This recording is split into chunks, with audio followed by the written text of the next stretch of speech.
O que a gente escolhe manter vivo? Você já parou para pensar? Não? Então, em Retratos da Longevidade, escutamos 45 pessoas de Belo Horizonte para entender como a memória do presente constrói o futuro. Olá, tudo bem?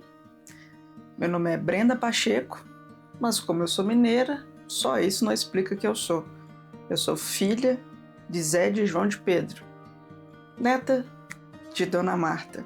E é aí que a história do Retratos da Longevidade se inicia. Em 2015, voltando de um intercâmbio, eu me deparei com a situação da minha avó precisando de cuidados por estar passando por Alzheimer. Eu decidi então mudar um pouco a minha carreira para conseguir trabalhar home office e acompanhar ela nesse período. E foi onde eu aprendi muito sobre histórias, sobre a minha família e sobre a vida.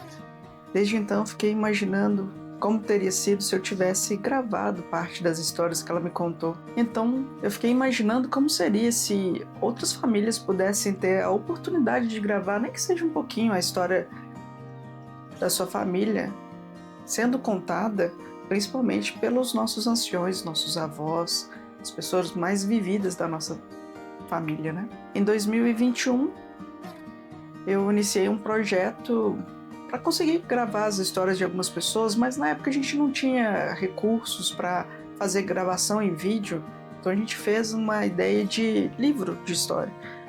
Na época abordamos 50 pessoas, 60 mais, para registrar parte da história deles em um projeto chamado História de Vida, com a ONG Rede de Longevidade. Mas eu queria mais, eu queria poder filmar mesmo. Então comecei a estudar um pouco sobre toda essa área do audiovisual, fiz alguns cursos, comecei a fazer filmagem, comecei a trabalhar efetivamente com isso dentro da minha empresa. E em 2023 eu tive a oportunidade então de escrever o Retratos da Longevidade. Nessa série documental a gente conseguiu gravar 45 pessoas em Belo Horizonte. E foi uma ideia um pouco louca, porque gravar 45 pessoas não é fácil e não é barato. A gente conseguiu um aporte em um projeto para pelo menos startar essa ideia e produzir algum material. E seguimos então com essa ideia maluca para gravar 45 pessoas aqui em Belo Horizonte.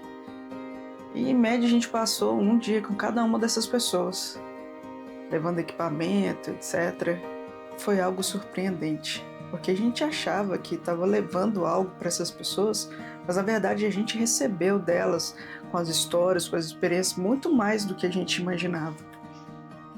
E teve algumas situações que foram emocionantes de ver uma família inteira parar para assistir o seu avô ou sua avó contando sua história de vida.